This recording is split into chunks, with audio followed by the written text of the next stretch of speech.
Hey fellow nerds, today we are going to learn discrete time Fourier series. We'll be discussing exponential Fourier series representation of discrete time periodic signals, convergence of discrete time Fourier series, and analysis of LTI systems using discrete time Fourier series.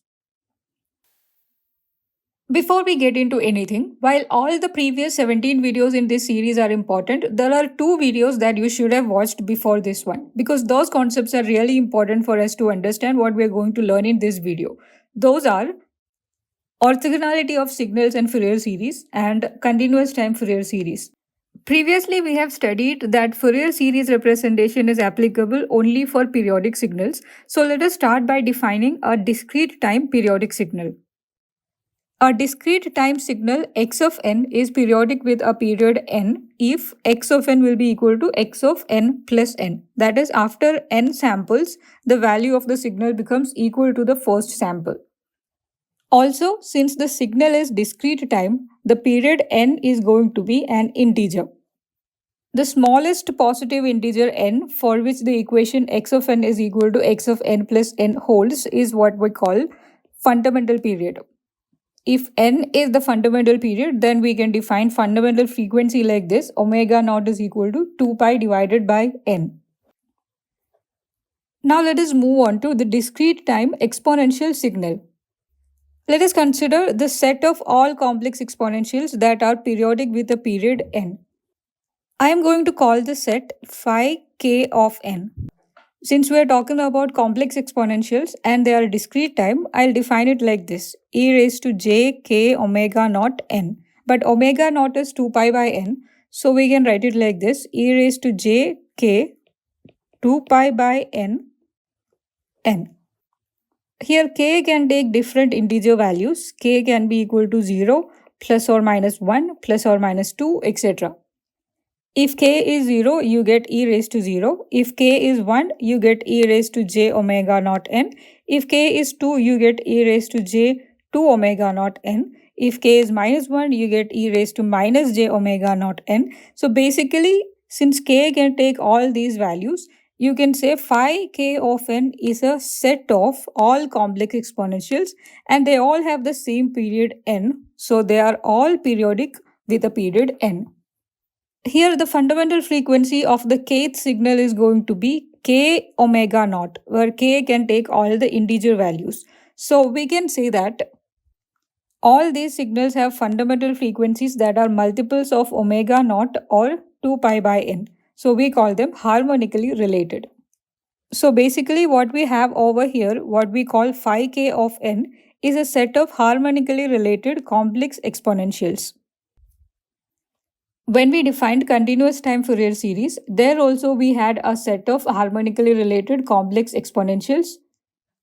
They were of the form e raised to j k omega naught t. In continuous time domain, omega naught was equal to 2 pi divided by the time period. Here let us define a set of continuous time harmonically related complex exponentials as phi k of t, and it will be defined as e raised to jk multiplied by 2 pi by t multiplied by t, 2 pi by t for omega naught. Let us compare the two sets. As we have seen already, in both cases k can take all the integer values. Let us start by taking the discrete time case. Here phi k of n is e raised to j k 2 pi by n n. I want to find phi k plus n of n. N here is the fundamental period. Phi k of n is defined as e raised to j k into 2 pi by n n. So to get phi k plus n of n, all I have to do is replace k by k plus n. Let us see what we get. E raised to j k plus n 2 pi by n n.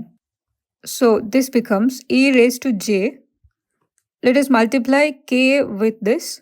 So we get k 2 pi by n n multiplied by e raised to j. Let us multiply n with 2 pi by n into n.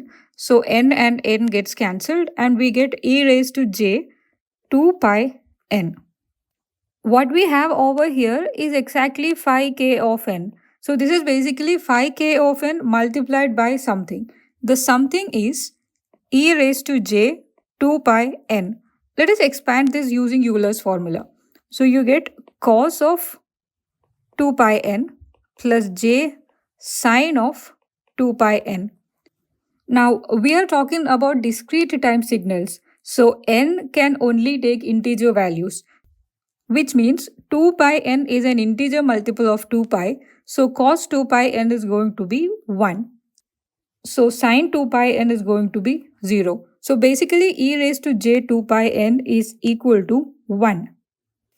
That means phi k plus n of n is equal to e raised to j k 2 pi by n into n multiplied by 1. Or we get a very interesting result. Phi k of n is equal to phi k plus n of n. Let us understand the gravity of this result by giving values to k. Let us assume we have a set of complex exponentials whose time period n is 4. For k equal to 0, you get e raised to 0 omega naught n. It is going to be e raised to 0, which is 1, but right now let us keep it like that. If k is equal to 1, you get e raised to 1 omega naught n. If k is equal to 2, you get e raised to 2 omega naught n. Then you get e raised to 3 omega naught n. Next one will be e raised to 4 omega naught n, e raised to 5 omega naught n, e raised to 6 omega naught n. It goes on like that. There will be signals with negative values of k also, but for now, just to show as an example, let us take the positive ones. Now, according to the relation that we found, phi k of n is going to be phi k plus n of n. Here n is 4. So, phi 0 of n will be equal to phi 0 plus 4 or phi 4 of n.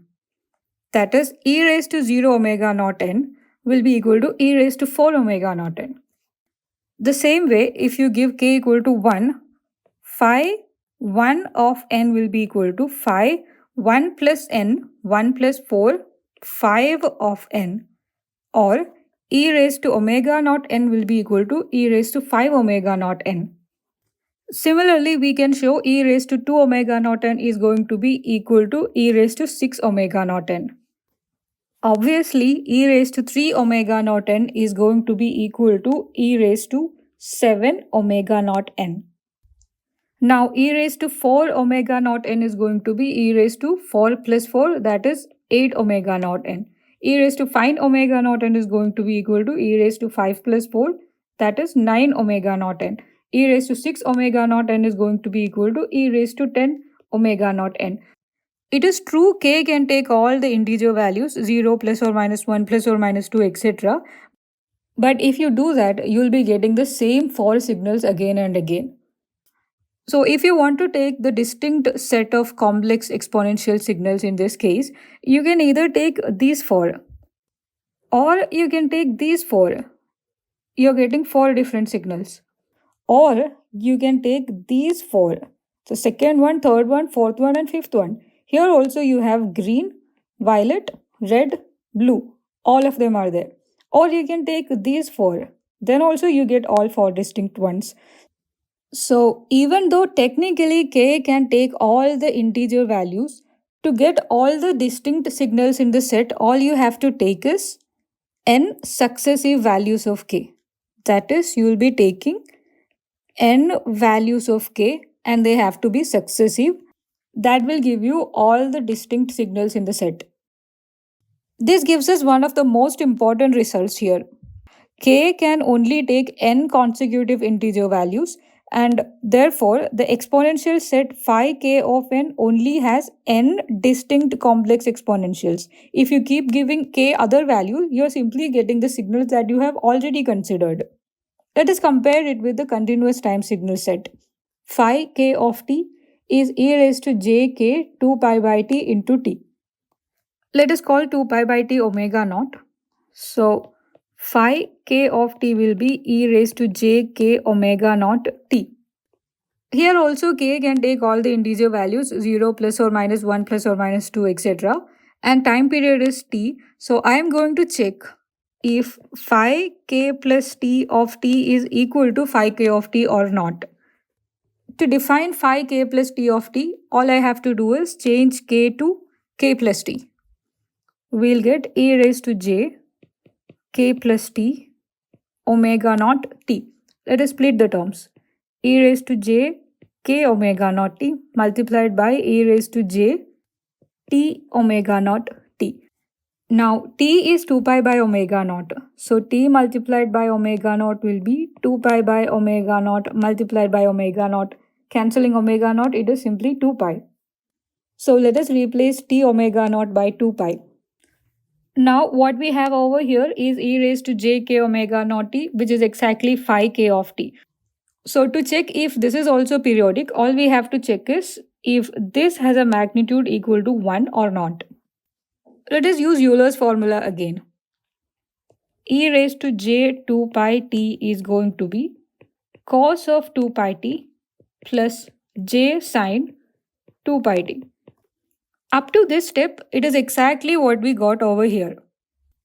Now, there is a fundamental difference between continuous time and discrete time. In discrete time, n can only take values that are integers. But in continuous time, t can take any value. T is not just an integer. Here, cos of 2 pi n became 1 because n is an integer and 2 pi n is an integer multiple of 2 pi. And sine 2 pi n became 0 again because n is an integer, 2 pi n is an integer multiple of 2 pi. But over here, t can take any value. For example, what if t is 0.5? Then this will become cos of pi plus j sine of pi. Cos pi is minus 1, sine pi is 0. So this will be equal to minus 1 in that case. If t is 0.234, this will have an entire different value. So e raised to j 2 pi t is not always equal to 1. So phi k plus t of t is not going to be equal to phi k of t. In the case of continuous time signal, there is no restriction as such. We are going to get infinite signals in the set. Therefore, we can conclude that k can take any integer value from minus infinity to infinity in case of continuous time exponential signals. And therefore, the exponential set phi k of t will have infinite distinct complex exponentials. Whereas in the discrete time case, the exponential set phi k of n only has n distinct complex exponentials, where n is the fundamental period of the signals. Now that we have defined a set of complex exponential signals that are harmonically related, let us check their orthogonality so that we can decide if they can be used to represent a discrete periodic signal, just like we did in the continuous time version. Fact is, the set of exponentials e raised to j k 2 pi by n, which we called phi k of n, is orthogonal. But obviously, we have to prove it. Let us take two random signals from the set and check their orthogonality. I'm going to take the mth signal e raised to j m into 2 pi by n into n and the rth signal e raised to j r into 2 pi by n multiplied by n.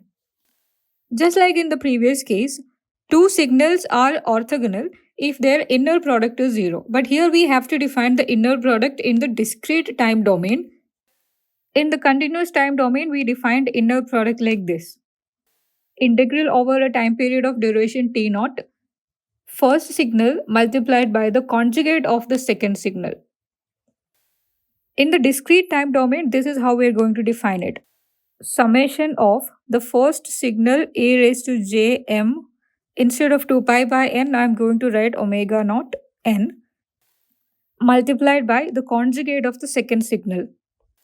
The important part is to decide how many terms should we taking the summation of. Over here we have written that k can be any n consecutive integers. So let us take the summation from n equals 0 to n minus 1. Since we are also including 0, this will be n terms. Now, conjugate of e raised to j into r omega naught n is going to be e raised to minus j r omega naught n. So, this is equal to summation from n equal to 0 to n minus 1 e raised to j m omega naught n multiplied by e raised to minus j r omega naught n. We can combine these two terms by adding their exponents. So, we'll get e raised to j m minus r multiplied by omega naught n. Now, there can be two cases of it. Let us take case 1.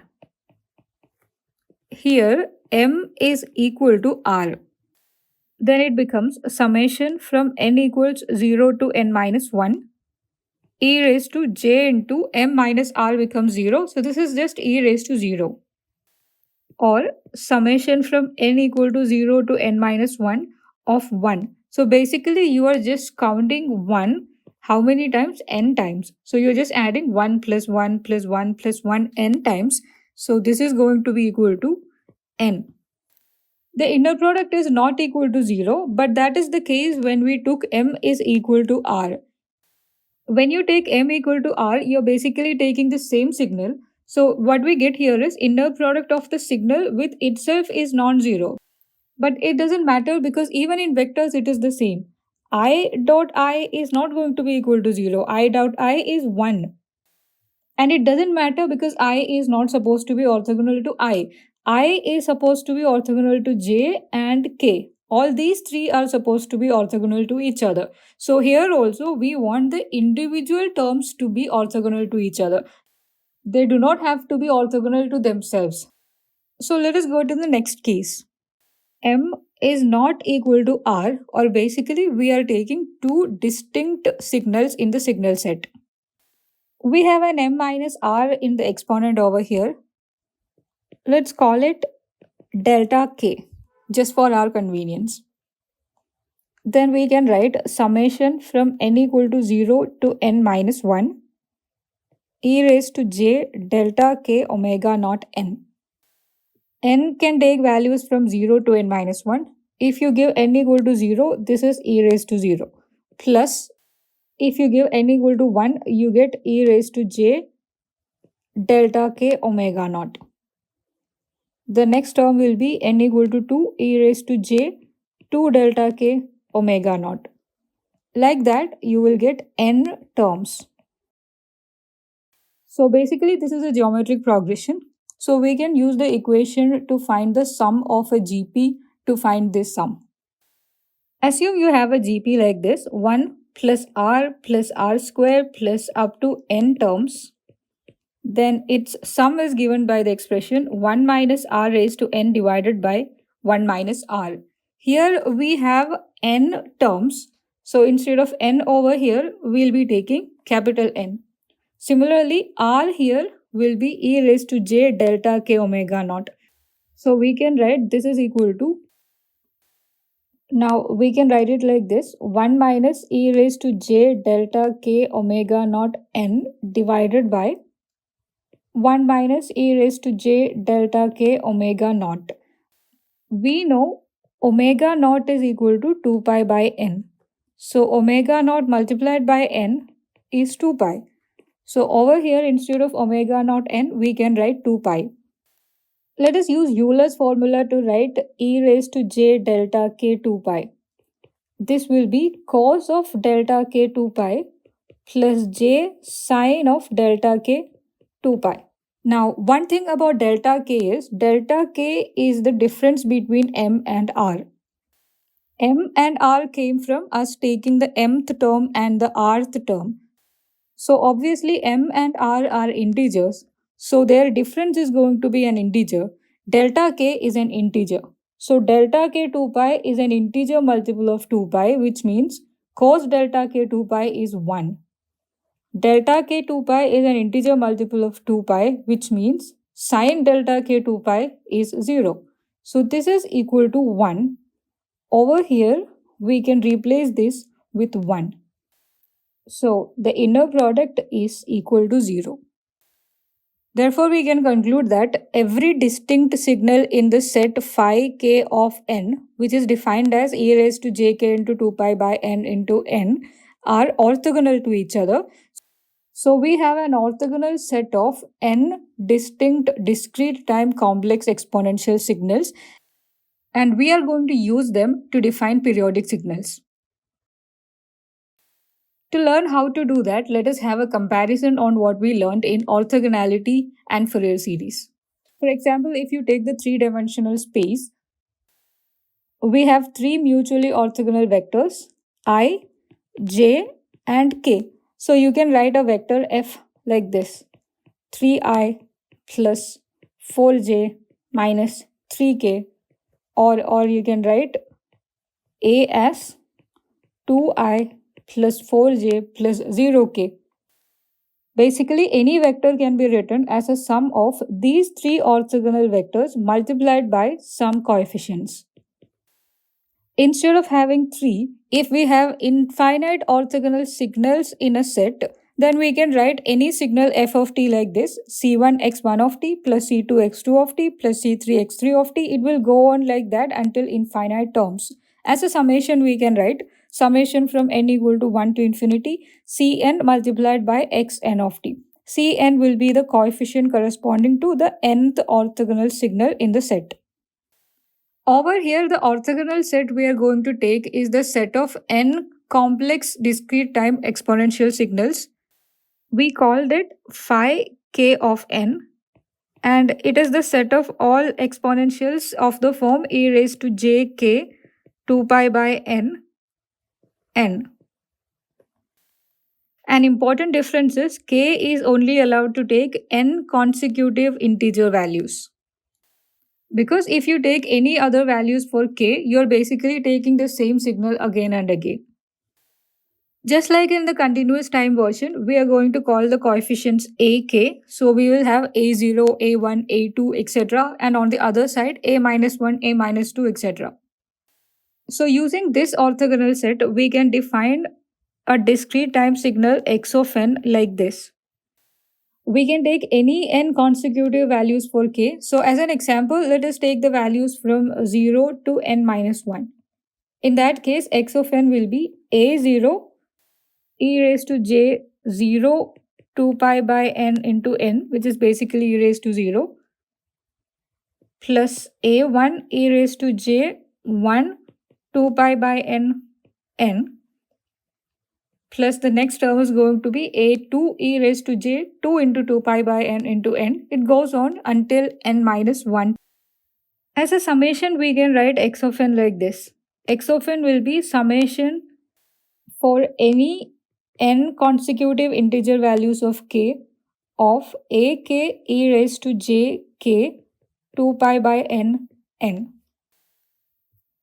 So we got x of n is summation for k being n consecutive integer values, ak e raised to j k 2 pi by n into n. And this is what we call discrete time Fourier series representation of x of n. Now the only task remaining is to find out a method to find ak, the coefficient of the kth component signal in our orthogonal set. So let us do that. We are going to design a procedure to find out ak, which is the coefficient of the kth signal in our orthogonal set. We have the equation x of n is equal to summation for n consecutive integer values of k, ak multiplied by e raised to jk into 2 pi by n multiplied by n. The first step is to multiply both sides of the equation by e raised to minus jr into 2 pi by n into n. Then we'll get x of n multiplied by e raised to minus jr into 2 pi by n. This is equal to summation for n consecutive integer values of k of ak multiplied by e raised to jk 2 pi by n into n multiplied by e raised to minus jr 2 pi by n into n.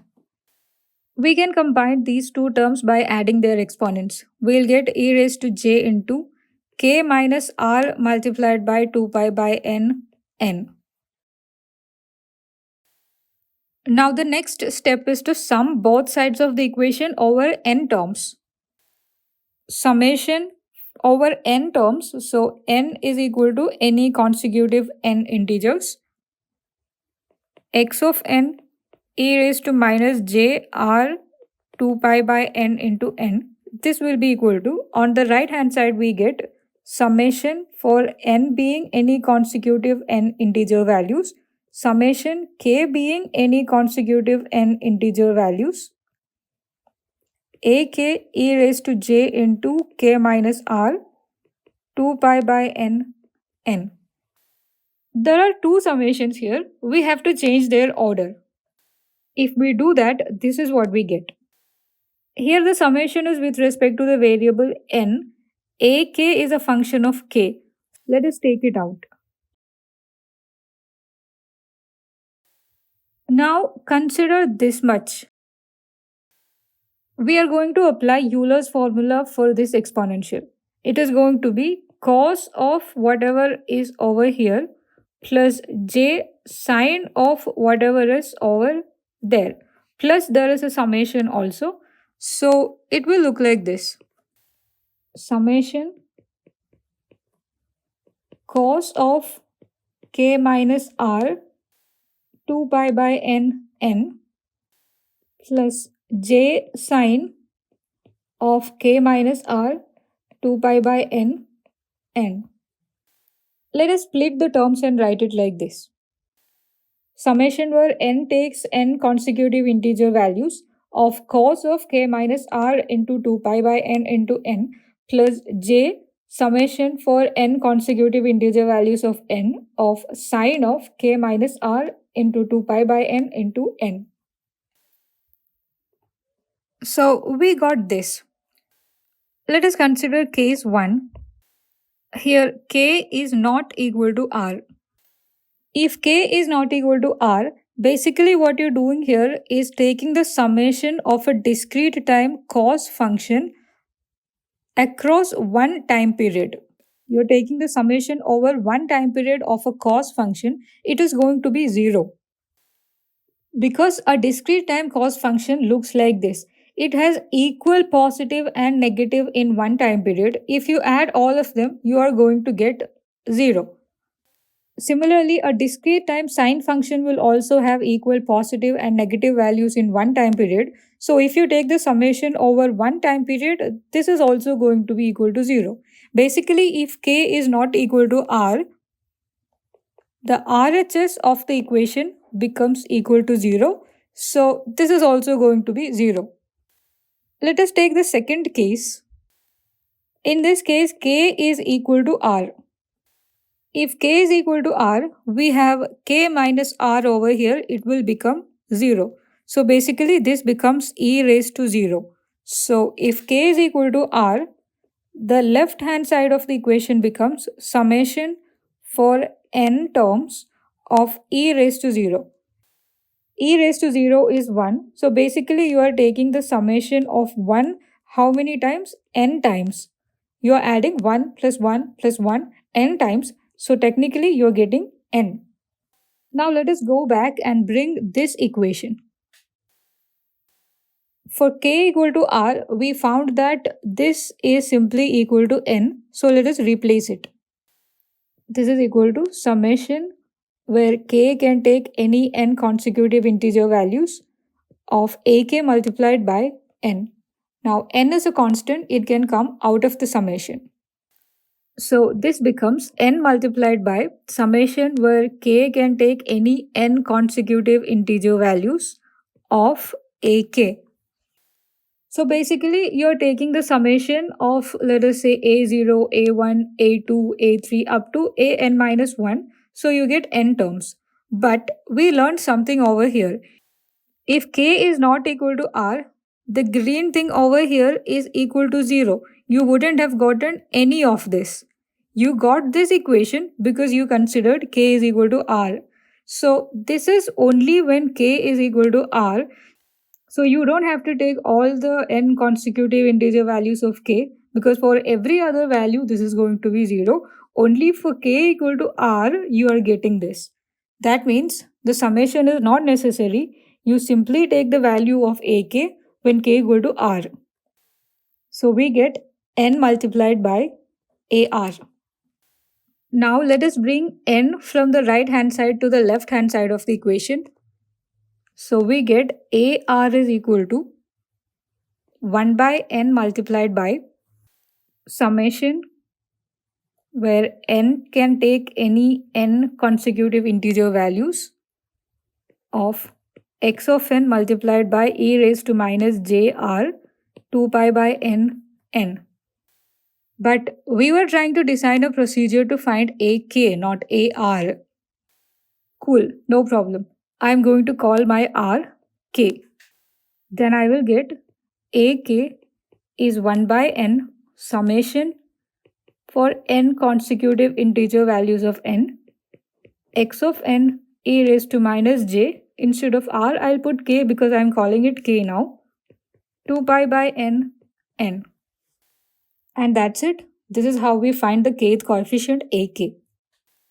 So we got two equations. X of n is written as summation where k is taking n consecutive integer values of ak e raised to jk into 2 pi by n into n. And to find ak, we have an expression 1 by n summation where n can take n consecutive integer values of x of n e raised to minus jk 2 pi by n into n. The first one is called the synthesis equation and the second one is called the analysis equation. The set of all the coefficients ak is called the Fourier series coefficients of x of n or the spectral series coefficients of x of n.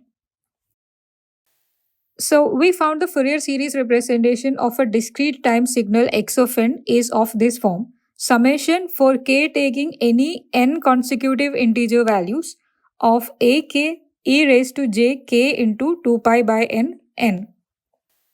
Let us take a case where x of n is real. If x of n is real valued, then we can write x of n will be equal to the conjugate of x of n. Let us define the Fourier series representation of x conjugate of n. All I have to do is, instead of ak, I will take conjugate of ak. Again, there is a j over here. To take its conjugate, I will take minus j. So this is going to be summation for k taking n consecutive integer values of ak conjugate multiplied by e raised to minus jk 2 pi by n. Let us take k is equal to minus m.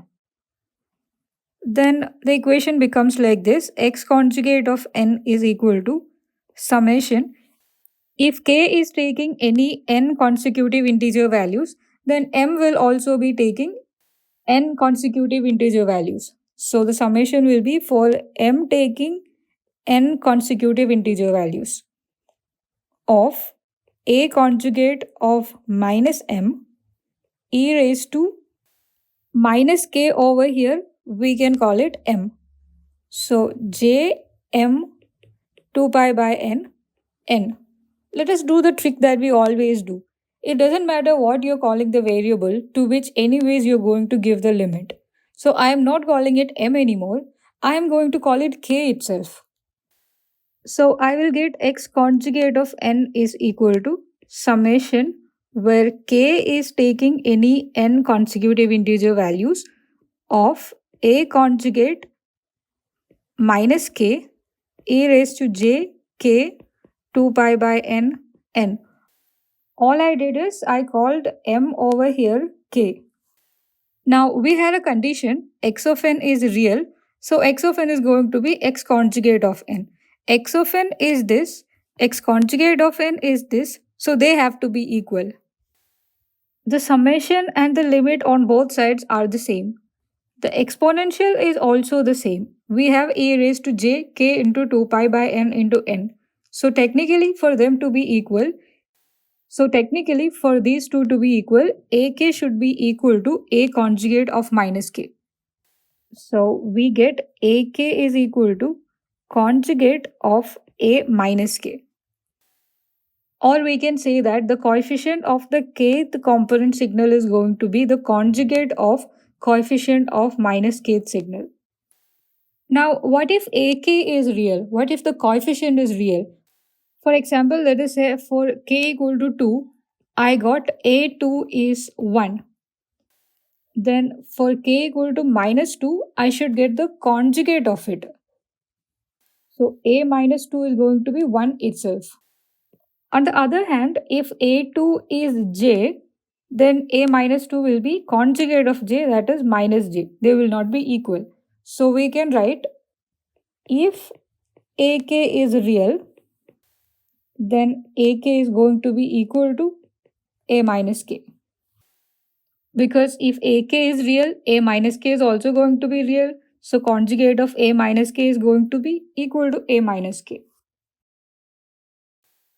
So we learned discrete time Fourier series is the decomposition of x of n into a sum of n harmonically related complex exponentials. And I have been repeating that k can take any n consecutive integer values. It doesn't have to be a particular set of integer values. It can be any n consecutive integer values. For example, let us take k is the set of 0 to n minus 1. Since we are also considering 0, this will have n integers in it and they will all be consecutive. Using this, we can write x of n is equal to a0, 0th component, plus a1 multiplied by first component, plus up to an minus 1 multiplied by n minus 1th component. K can also take another set of n consecutive integer values. Let us take k to be all the integer values from 1 to n. This set will also have n consecutive integers in it. Using them, we can write x of n is equal to, but these are both the Fourier series representation of x of n. So whatever you have here should be equal to here. We have a1 phi 1 of n here. We also have it here. a2 phi 2 of n is here. It has to be the next term over here, right? So basically the only difference is a0 phi 0 of n is available here. It is not available here. Instead, we have an extra term an phi n of n, which is not available here. So if these two sums are equal, then this has to be equal to this. This is the extra term in the first one. This is the extra term in the second one. So the sums will be equal only if the extra terms are equal. We already learned that phi 0 of n is going to be equal to phi n of n. That is why we are always taking only n consecutive integer values for k, because after n it keeps repeating. So if this is equal to this, then a0 should be equal to an. a0 is equal to an. Or in general we can write ak will always be equal to ak plus n. So we can say that the coefficients are also periodic. This is actually a pretty obvious result. Let us bring back an example we took before. For n equal to 4, we have different signals in the set. For k equal to 0, you get e raised to 0. For k equal to 1, you get e raised to j 1 omega n. For k equal to 2, you get e raised to j 2 omega n. Similarly, for 3, you get this. For 4, you get this. For 5, you get this. For minus 1, you get this. So technically, there are infinite possibilities, but we found that they are repeating for every 4 terms because the time period is 4. So e raised to minus j omega n will be equal to e raised to j 3 omega n. E raised to 0 will be equal to e raised to j 4 omega n. E raised to j 1 omega n will be equal to e raised to j 5 omega n. And e raised to j 2 omega n is going to be equal to the next term e raised to j 6 omega n. So technically you can take any 4 consecutive terms. If you take these 4, you're getting 1 blue, 1 violet, 1 green and 1 white. If you take these 4, again you're taking one violet, one green, one white, and one blue. If you take these four, again you're getting all four colors. If you take these four, you're getting all four colors. That is why we are taking any n consecutive values of k, because that will give you all the distinct possibilities of the signals in the set. So, since e raised to j omega n is the same as e raised to j 5 omega n, the coefficient of e raised to j omega n will also be equal to the coefficient of e raised to j 5 omega n. Similarly, e raised to 0 and e raised to j 4 omega n are the same signal, so their coefficients are going to be the same. That is why we have written ak is equal to a of k plus n. The coefficients are also periodic. So when it comes to the coefficients also, we only have to take n values of them. Let us solve a problem now.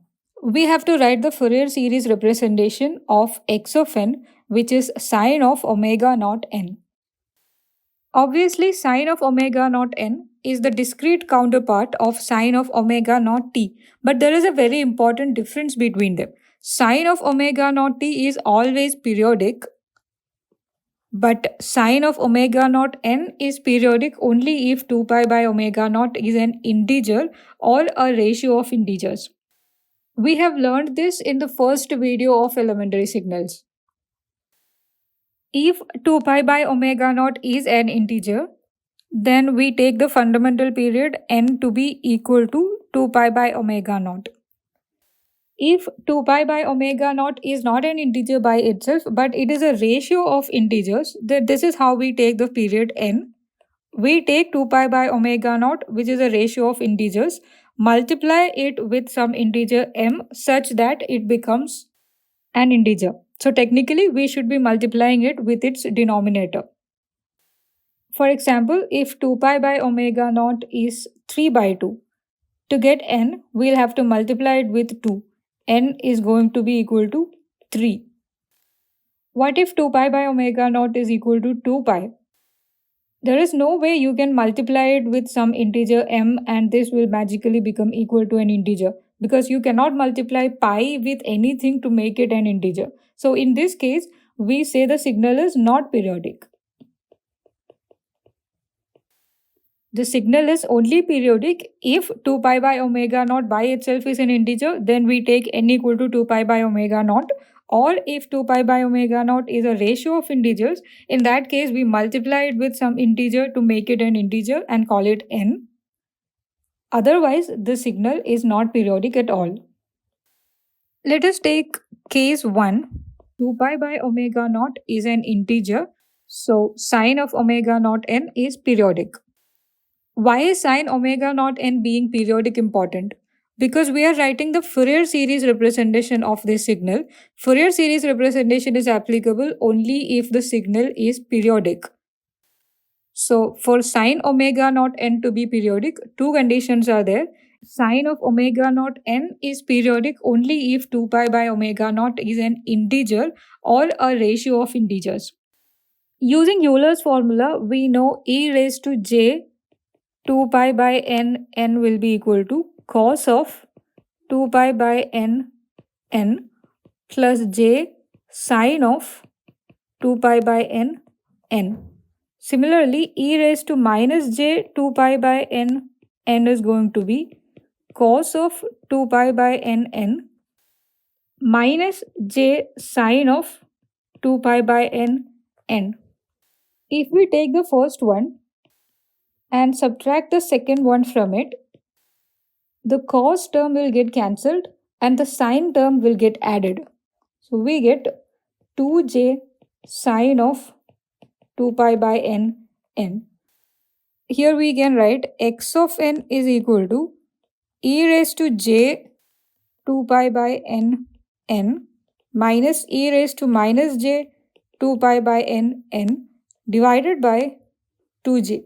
All you have to do is take 2j to the other side, so you get an expression for sine of 2 pi by n into n, or instead of 2 pi by n, you can write omega naught, which is the signal given in the question. Instead of 2 pi by n, we can write omega naught also. Splitting the terms, we can write x of n is equal to 1 by 2j times e raised to j omega naught n minus 1 by 2j times e raised to minus j omega naught n. So there are two terms in x of n. The first one corresponds to k equal to 1. Second one corresponds to k equal to minus 1. For k equal to 1, the coefficient is 1 by 2j. For k equal to minus 1, the coefficient is minus 1 by 2j. So we get a1 is 1 by 2j, a minus 1 is minus 1 by 2j. Let us plot this on a graph. It will look like this. At k equal to 1, we have 1 by 2j. At k equal to minus 1, we have minus 1 by 2j. But this is not entirely correct, is it? We just learned that since the signals keep repeating after the time period, the coefficients also keep repeating. For example, let us take the period n to be 5. Since k equal to 1 has 1 by 2j as the coefficient and n is 5, at 6 also we should get the same coefficient. Then at 11 also we should get the same coefficient. On the other side, at minus 4 we should get the same coefficient. Similarly, at minus 1 we have minus 1 by 2j. It has to repeat every 5 steps. So at k equal to 4 we should get minus 1 by 2j. At 9 we should get minus 1 by 2j. On the other side, at minus 6 we should get minus 1 by 2j. So if we plot all of them, this is how it is going to look like. Since we have taken n equal to 5, we can say this is the plot of Fourier series coefficients of the signal sine 2 pi by 5n. Let us take the case 2 now. Here 2 pi by omega naught is not an integer by itself, it is a ratio of two integers. In such a case, the fundamental period n will not be equal to 2 pi by omega naught. Instead, it is going to be some integer multiplied by 2 pi by omega naught. Here m will be an integer such that when it is multiplied by 2 pi by omega naught, we get an integer because n has to be an integer itself. It is the time period of a discrete time signal. So here we get omega naught is equal to m multiplied by 2 pi by n. So in this case, x of n, which is sine omega naught n, will be equal to sine of m 2 pi by n n instead of just sine 2 pi by n n. Let us apply Euler's formula again to write x of n in this form. X of n will be equal to e raised to j m 2 pi by n n minus e raised to minus j m 2 pi by n n divided by 2j. The only difference is instead of 2 pi by n, we have m 2 pi by n. Let us split this into two terms. Now this corresponds to k equal to m and this corresponds to k equals minus m.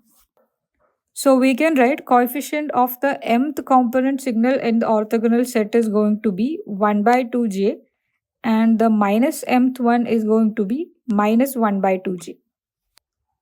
To plot this, let us take an example. Assume n is equal to 5 and m is equal to 3. So technically we are plotting sine of 3 times 2 pi by 5n or sine of 6 pi by 5n. Let us take a graph. We found am will be 1 by 2j and a minus m will be minus 1 by 2j. Here we have taken m equal to 3. So at 3 and minus 3, we should get 1 by 2j and minus 1 by 2j respectively. But we can't stop here. We know in the discrete time Fourier series, the coefficients keep repeating. Period is 5. So if at minus 3 you have minus 1 by 2j, minus 3 plus 5, which is 2, also should have minus 1 by 2j. 7 should have minus 1 by 2j. 12 should have minus 1 by 2j. At every interval of 5, we should get minus 1 by 2j. Similarly, at 3 we have 1 by 2j. So 3 plus 5, at 8 we should have 1 by 2j. At 13 we should have 1 by 2j. On the other side, 3 minus 5 minus 2 should have 1 by 2j. Minus 7 should also have 1 by 2j. So let us plot all of them. An interesting thing you can see here is if you take any 5 consecutive values, you will get 1 minus 1 by 2j and 1 by 2j. For example, let us take from minus 4 to 1. You have 1 minus 1 by 2j, you have 1 by 2j.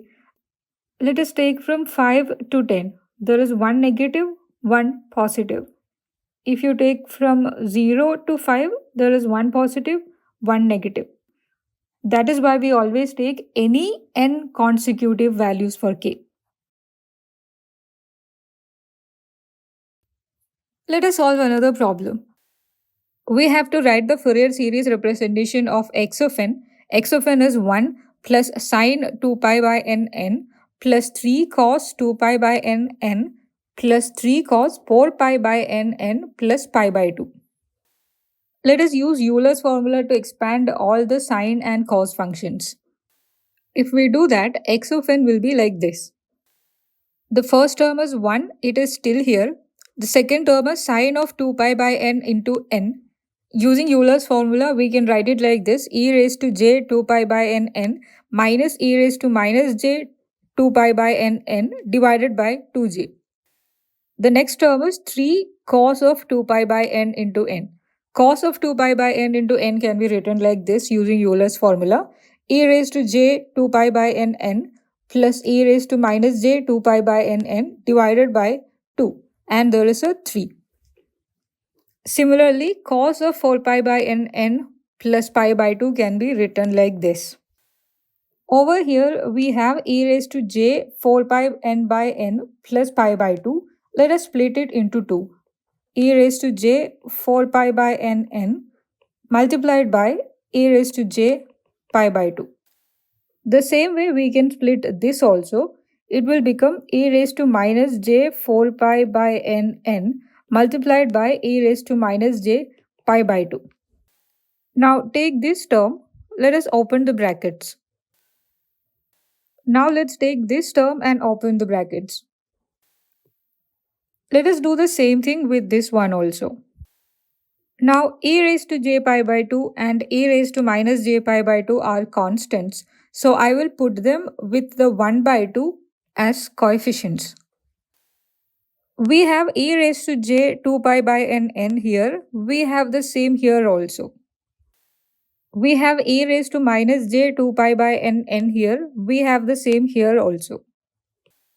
This is e raised to j 4 pi by n. I am going to write it like this: e raised to j 2 into 2 pi by n. The same way here also there is 4 pi by n. I am going to write it as 2 times 2 pi by n. In the next step, we are going to add these two and these two. Then the equation will become like this. 1 is still here. For e raised to j into 2 pi by n, we have coefficients 1 by 2j and 3 by 2. If we add them, the coefficient becomes 3 by 2 plus 1 by 2j multiplied by e raised to j 2 pi by n into n. Similarly, if we add these two terms, we get 3 by 2 minus 1 by 2j multiplied by e raised to minus j 2 pi by n into n. Now, here we have 2 pi by n. So, this corresponds to k equal to 1. Here we have minus 2 pi by n. So, that corresponds to k equals minus 1. Here we have 2 times 2 pi by n. So, k is 2. Here we have minus 2 times 2 pi by n. So, that corresponds to k equals minus 2. So, we can easily say the coefficient corresponding to k equal to 1 is 3 by 2 plus 1 by 2j. Coefficient corresponding to k equals minus 1 is 3 by 2 minus 1 by 2j. Coefficient corresponding to k equal to 2 is half e raised to j pi by 2. Coefficient corresponding to k equals minus 2 is half e raised to minus j pi by 2. How about the 1? 1 is actually e raised to 0, or you can write e raised to j 0 2 pi by n. So basically this corresponds to k equal to 0. That means the coefficient corresponding to k equal to 0 is 1. Let us write down all of them. A0 is 1, A1 is 3 by 2 plus 1 by 2j, A minus 1 is 3 by 2 minus 1 by 2j, A2 is half j, A minus 2 is minus 1 by 2j, and ak will be 0 for all other values of k in the interval of the summation. For k equal to 2, the coefficient is half e raised to j pi by 2. Using Euler's formula, it will be half of cos pi by 2 is 0 plus j sin pi by 2 is 1. So it is going to be half j. That is why I have taken a2 is equal to half of j. The same way, for k equal to minus 2, coefficient is half e raised to minus j pi by 2. Using Euler's formula, we get half of cos minus pi by 2 is 0 plus j sin minus pi by 2 is minus 1. So this is minus 1 by 2 j. That is why I have written a minus 2 is minus 1 by 2 j. Over here we have 1 by 2 j. 1 by j is minus j. So we can write it like this. 3 by 2 minus 1 by 2j. Similarly, over here also we have a 1 by j. Writing it as minus j, this becomes 3 by 2 plus 1 by 2j. Earlier in a result, we had learned if the function x of n is real, then a minus k will be equal to conjugate of ak. You can see that over here. Our function x of n obviously is real. There are no imaginary parts in it. And if you look at the coefficients, a1 is 3 by 2 minus 1 by 2j, a minus 1 is 3 by 2 plus 1 by 2j. They are conjugates of each other. Similarly, a2 is 1 by 2j, a minus 2 is minus 1 by 2j. They are also conjugates of each other. If we plot the real parts of all these coefficients, we'll get a graph that looks like this. Real part of a0 is 1. For a1, the real part is 3 by 2. For a minus 1 also, real part is 3 by 2. So at 1 and at minus 1, we have 3 by 2. a2 and a minus 2 do not have any real part. They are purely imaginary. So at 2 and minus 2, we have 0. We have learned that in discrete time Fourier series, the coefficients keep repeating after every period n. So you can see at n also we have the same pattern. At minus n also we have the same pattern. So technically at every integer multiple of n, you will be getting the same pattern. If we plot the imaginary part of every coefficient, we will get a graph that looks like this. a0 is 1, it is purely real. So at 0, we have 0. For a1, the imaginary part is minus 1 by 2. For a minus 1, the imaginary part is 1 by 2. You can see them plotted over here. For a2, it is 1 by 2. For a minus 2, it is minus 1 by 2. They are also plotted. And after that, the same pattern gets repeated at every multiple of n. If we plot the magnitude of all these coefficients, we'll get a graph that looks like this. Magnitude of a0 is still 1 because it's real. Magnitude of a1 will be root of 3 by 2 square plus 1 by 2 square. Magnitude of a minus 1 will also be root of 3 by 2 square plus 1 by 2 square. Magnitude of a2 is going to be root of 1 by 2 square, that is 1 by 2. Magnitude of a minus 2 is also going to be root of minus 1 by 2 whole square, which is again 1 by 2. That is plotted over here. And you can see at every integer multiple of n, it keeps repeating. We can also plot the phase of all these coefficients. We'll get a graph that looks like this. For a complex number a plus jb, The face is given like this: tan inverse b by a, tan inverse of imaginary part divided by real part. If we do that for all these numbers, for the first one there is no imaginary part, so it's going to be tan inverse 0 by 1 or tan inverse 0. So at 0 we get 0 as the face. For a1 we get tan inverse of minus 1 by 2 by 3 by 2. It will be negative of tan inverse 1 by 3, which is plotted over here. Similarly, for a minus 1, we will get tan inverse of 1 by 2 by 3 by 2. So it is positive tan inverse 1 by 3, which is plotted over here. a2 is 1 by 2j. Its real part is 0. So it is going to be tan inverse of 1 by 2 divided by 0. Tan inverse of infinity is pi by 2. So over here for 2 we have marked pi by 2. For a minus 2 it is minus 1 by 2j. So we will get tan inverse of minus 1 by 2 divided by 0, or negative of tan inverse infinity, which is minus pi by 2. That is what we have marked over here. And like we have already seen, at every integer multiple of n, the same pattern keeps repeating. Let us solve another problem. We have to write the Fourier series representation of the square wave given in the figure.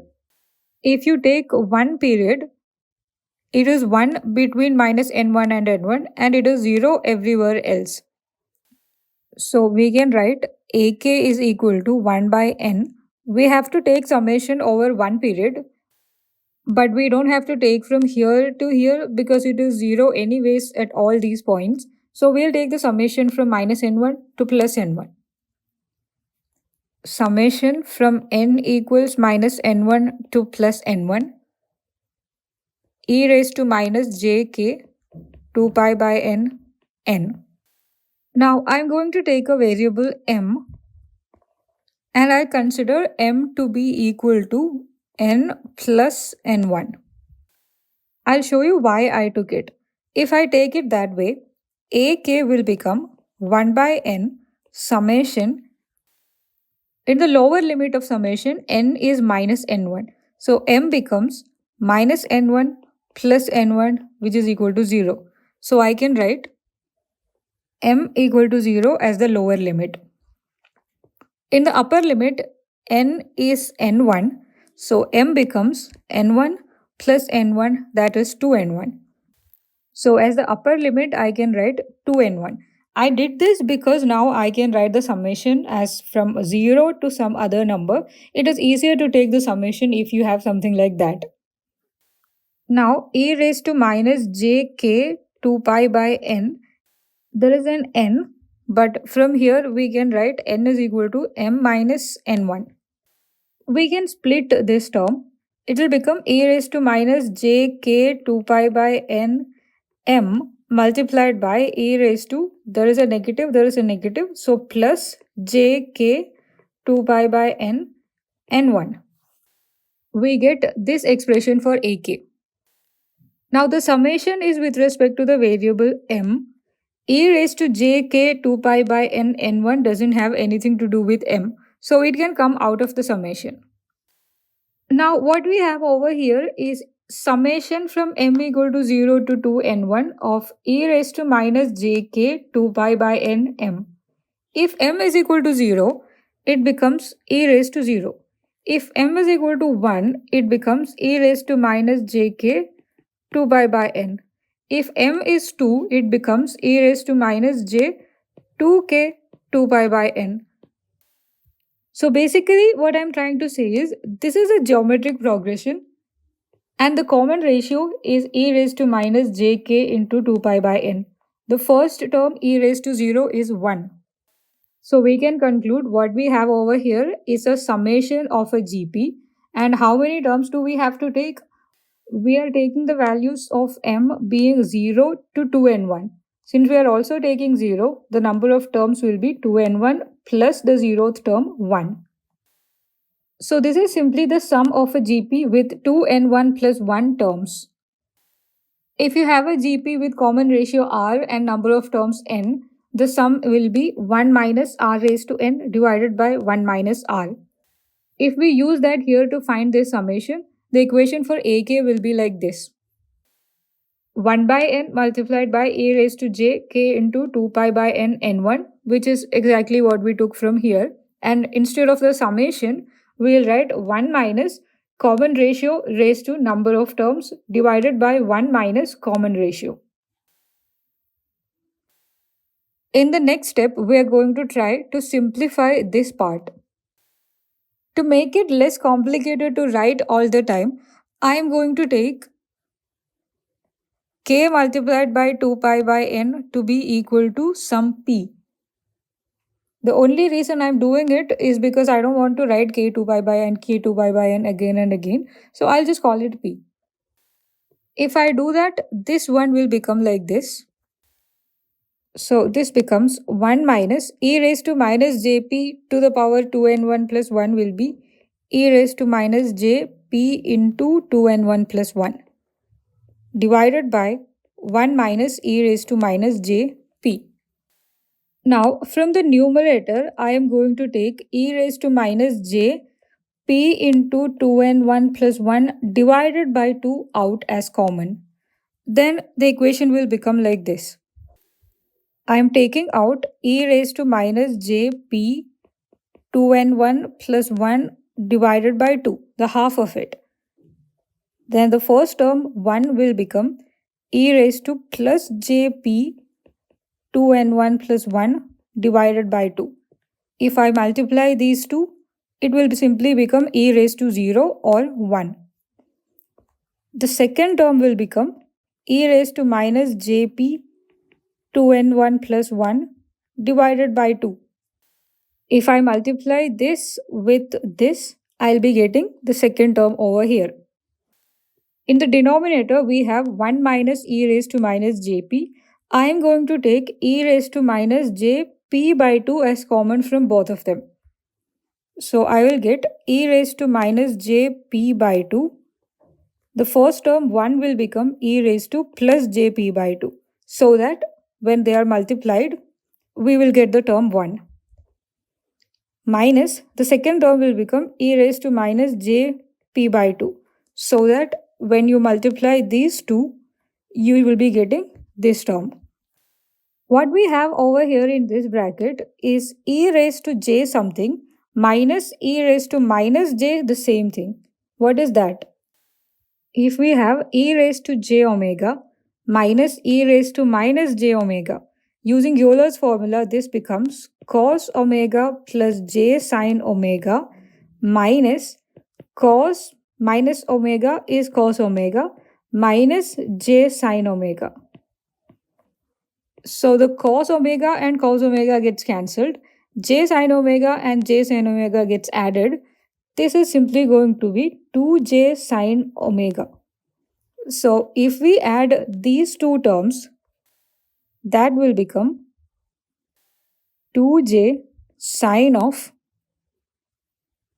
p into 2n1 plus 1 divided by 2. The same way, here we have e raised to jp by 2 minus e raised to minus jp by 2. This is going to become 2j sine p by 2. If we use these two results, the equation will become like this. Instead of the bracket in the numerator, I have written 2j sine p into 2n1 plus 1 divided by 2. And instead of this bracket in the denominator, I have written 2j sine p by 2. Now let us take this from here and put it over here in the equation of ak. Then ak becomes like this. Now we are going to take this one and this one together. We have e raised to jk 2 pi by n n1 multiplied by e raised to minus j. P is k 2 pi by n multiplied by 2n1 plus 1 divided by 2. To combine these two, we have to add their exponents. So we get e raised to, I am going to take jk 2 pi by n in common. In the first one, if you ignore jk 2 pi by n, what is left is n1. So we have an n1. In the second term, if you ignore jk 2 pi by n, what is left is negative of 2n1 plus 1 by 2. So we get minus of 2n1 plus 1 divided by 2. Now 2n1 by 2 is n1, and then there is a 1 by 2. So we can write it like this: n1 minus n1 minus 1 by 2. But then n1 and minus n1 will get cancelled. This simply becomes e raised to j k 2 pi by n multiplied by minus 1 by 2. Let us again take k into 2 pi by n to be p, so it is easier to write. Then this becomes e raised to minus j p by 2.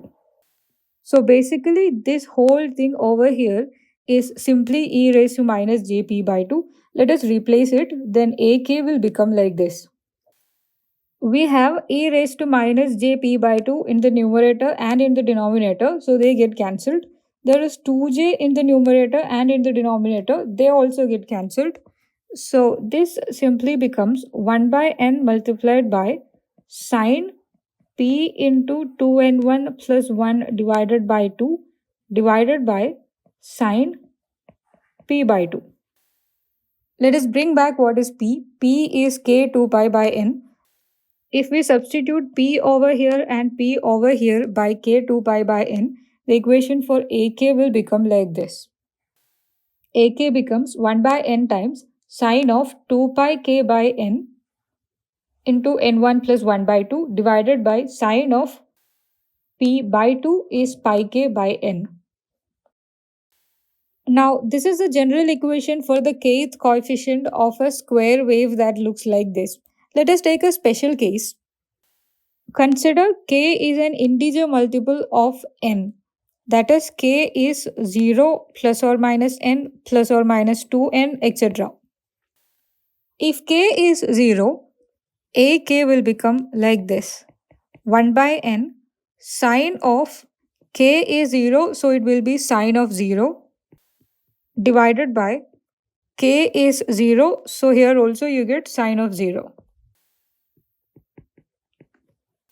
If k is plus n, ak becomes 1 by n sine of k is n, so n over here and n over here gets cancelled.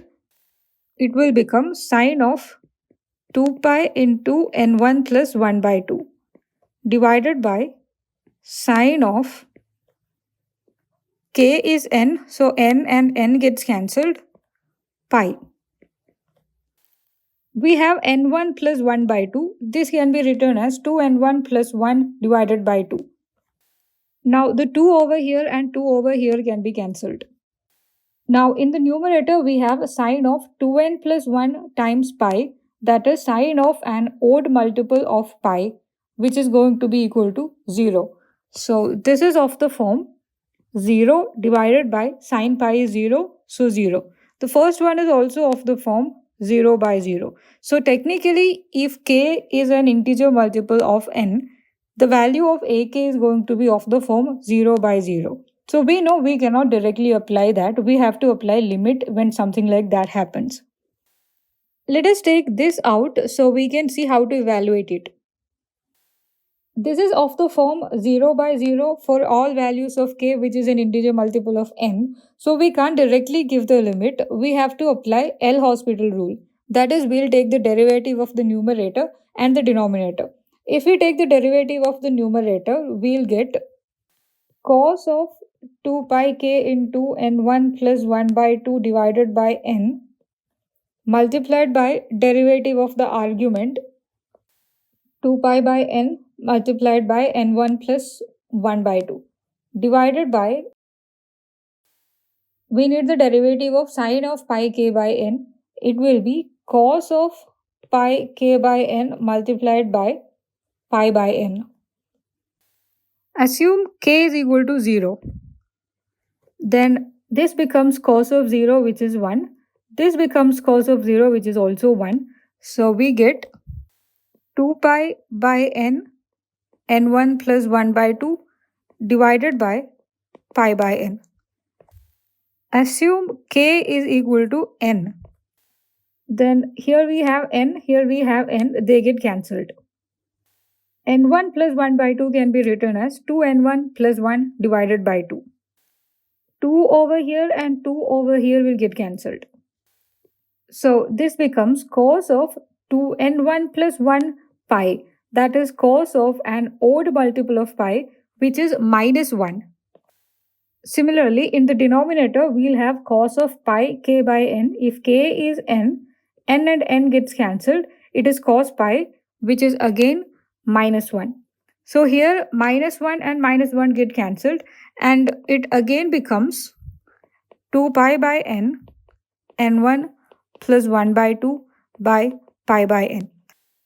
So technically, if you give 0 plus or minus n plus or minus 2n etc. to k, either these two will become 1 or these two will become minus 1 and get cancelled.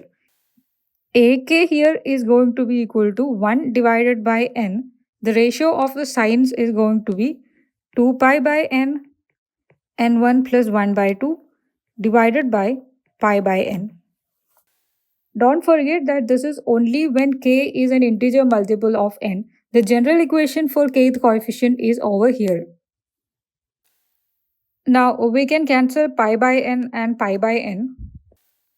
So this becomes 1 by n 2 times n1 plus 1 by 2.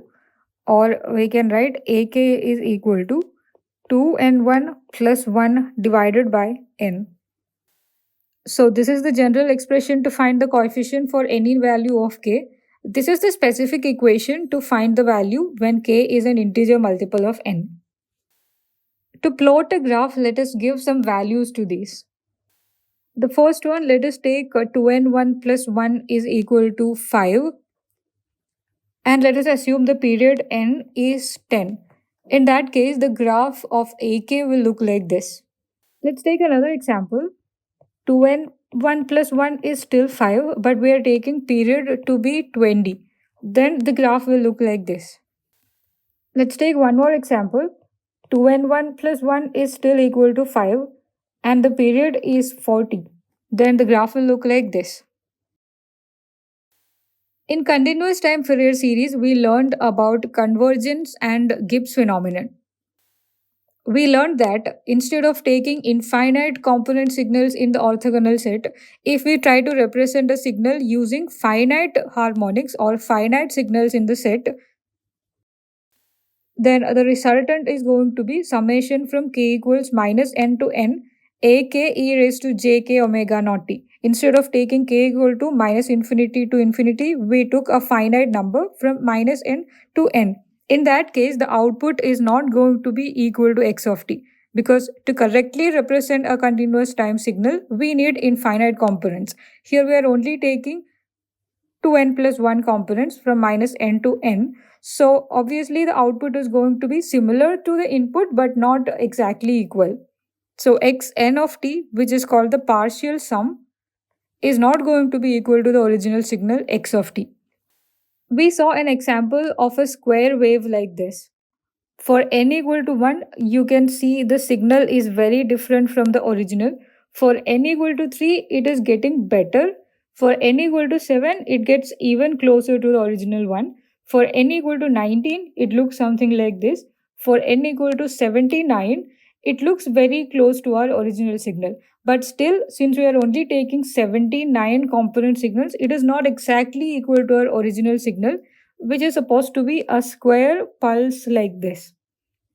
Along with this, we learned an important phenomenon called Gibbs phenomenon. That is, no matter how much we increase the number of signals we take, there is this overshoot at both extremes over here, and its magnitude is not decreasing. In the first case, its magnitude is this much. Even after taking 79 component signals, we still have an overshoot over here of the same magnitude. We called it Gibbs phenomenon. Let us see if these things are applicable in the discrete time Fourier series also. Assume we are taking a partial sum, then the output we get is going to be summation from k equals minus m to m a k e raised to j k 2 pi by n. Let us take an example to understand this better. We will consider a square wave whose period is n equal to 9. But we are taking partial sum, so for the first case, we'll take m equal to 1. In that case, the output will look like this. Obviously, what we got over here is very different from a square wave. Let us try increasing the number of signals.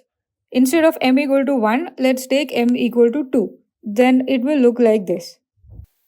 You could say the output is getting closer to a square wave, but it is still not there. Let us increase m equal to 2 to m equal to 3. Then the output will look like this. It is further getting closer to a square wave. Let us take m equal to 4 and see what happens. Did we just get an exact square wave? 1, 2, 3, 4, 5, 6, 7, 8, 9. Its period even is 9. So the output here is exactly equal to our input, which is a square wave of period n equal to 9. Why did that happen? Because the basic difference between discrete time Fourier series and continuous time Fourier series is that in discrete time Fourier series, we are taking finite number of signals in the orthogonal set. We don't have to take infinite because we saw the signals are getting repeated after the time period. So if the period is n, you only have to take n signals.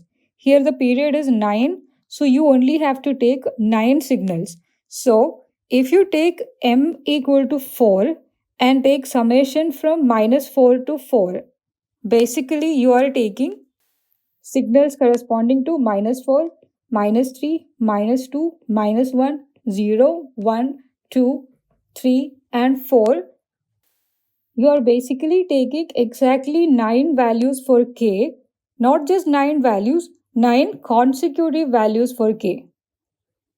Which means you have taken all the component signals in the orthogonal set already. That is why you're getting the exact original signal as the output. In continuous time Fourier series, you had to take infinite signals. So that means if you're only taking a finite number, you will not be able to get the original signal back. There will be some difference, but that is not applicable in discrete time Fourier series. Here the period n is equal to 9. So there are only 9 distinct complex exponential terms in the signal set. So when you take m equal to 4 and you're taking summation from minus 4 to plus 4, all the 9 signals are considered, which means the output you get is going to be equal to the input. What we can conclude from here is this. A continuous time periodic signal takes a continuum of values over a single period, but a discrete time periodic signal takes finite number of values over a single period.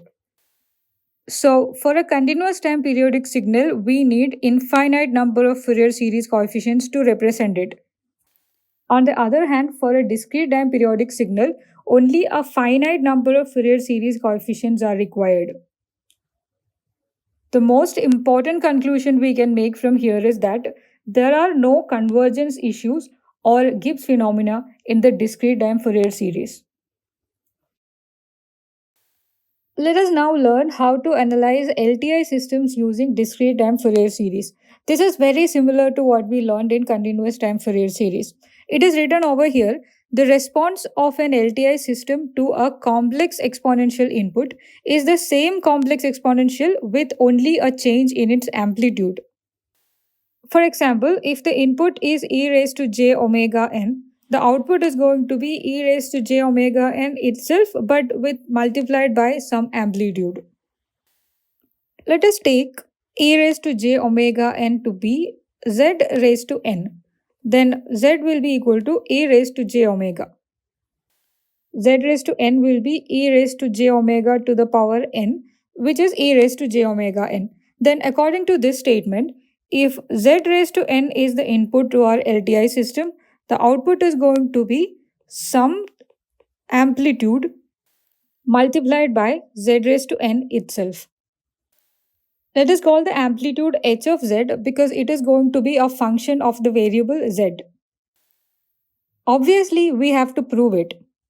Consider an LTI system whose impulse response is h of n. We are giving an input to it. Input x of n is z raised to n. We have to prove that the output is going to be of the form h of z multiplied by z raised to n itself. Since this is an LTI system, the output y of n is going to be the convolution of the input and the impulse response. So it will be summation from k equals minus infinity to infinity x of k h of n minus k. But we know order of convolution does not matter. This is going to be the same as convolution of h of n with x of n. So we can write summation from k equals minus infinity to infinity h of k x of n minus k. X of n is our input z raised to n. So x of n minus k is going to be z raised to n minus k. So this becomes summation from k equals minus infinity to infinity h of k z raised to n minus k. Z raised to n minus k can be split and written like this: z raised to n multiplied by z raised to minus k. So this becomes summation from k equals minus infinity to infinity h of k z raised to n z raised to minus k. The summation is with respect to the variable k, so z raised to n doesn't have to be inside the summation, it can come out. So we get y of n is equal to z raised to n multiplied by summation from k equals minus infinity to infinity h of k z raised to minus k, or y of n is the input z raised to n multiplied by something else which is a function of z. If we compare it with what we have over here, we can easily say this summation is what we should be calling h of z. So we get the output y of n is h of z multiplied by z raised to n, where h of z is summation from k equals minus infinity to infinity h of k z raised to minus k. But we know it doesn't matter what we call the variable to which we are going to give the limit. So instead of calling it k, let us call it n. So we can write h of z is equal to summation from n equals minus infinity to infinity h of n z raised to minus n. We have taken z is equal to e raised to j omega. So instead of writing h of z, we can also write h of e raised to j omega is equal to summation from n equals minus infinity to infinity h of n z raised to minus n. We have learned before that a signal for which the system's output is a constant multiplied by the input itself is called eigenfunction of the system. So obviously z raised to n is giving an output z raised to n multiplied by something else. So z raised to n is an eigenfunction of an LTI system. Similarly, the amplitude factor is called the eigenvalue. So here h of z will be the eigenvalue. So we learned if the input is z raised to n, output will be h of z, z raised to n. Z here is e raised to j omega. So z raised to n is e raised to j omega n. So basically we can write e raised to j omega n as an input gives h of z multiplied by e raised to j omega n as an output. If that is the case, what if I give an input ak e raised to j omega n? Then by using linearity property, we can say that the output is going to be ak multiplied by h of z e raised to j omega n. Now, what if I want ak e raised to j k omega n as my input? Then the output will become ak. Instead of h of z, it is going to be h of z k e raised to j k omega n. Here we have to take h of zk because h of z is the amplitude when we give the input e raised to j omega n, When we are giving e raised to j k omega n, we have to take h of zk. Now, assume I am taking the input summation where k can take any consecutive n integer values of a k e raised to j k omega n. Here, the input is a summation of so many signals. So, using linearity property, we can say the output is going to be the summation of their individual outputs. So, we get summation where k takes any n consecutive integer values of a k h of zk e raised to j k omega n.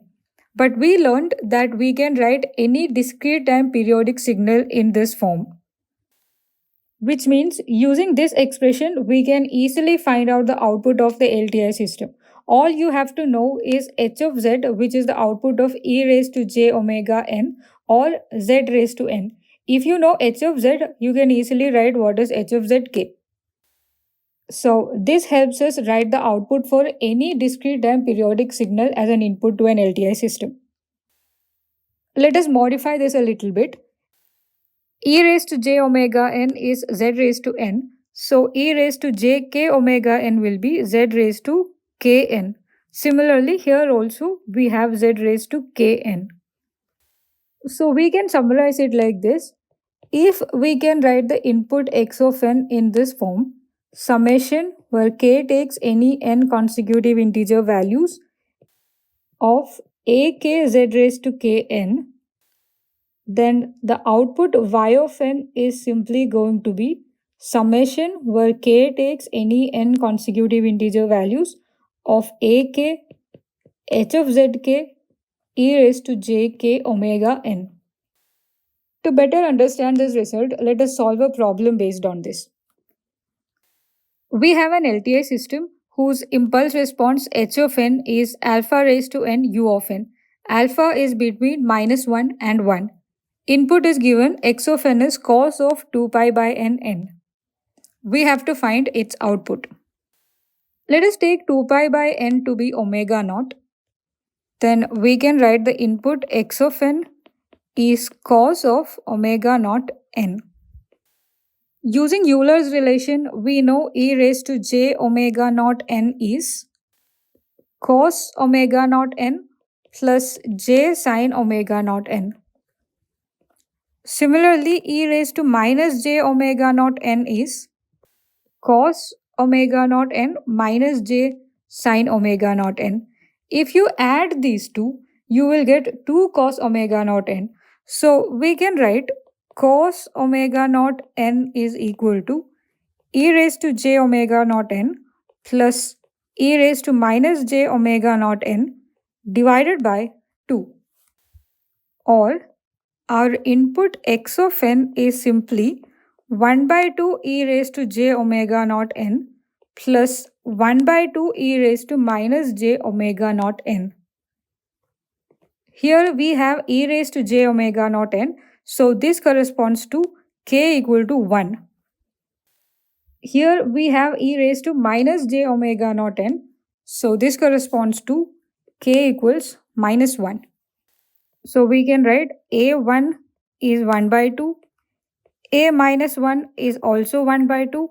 For any other value of k, coefficient is 0. Now we have to find out h of z, or we can call it h of e raised to j omega because z is e raised to j omega.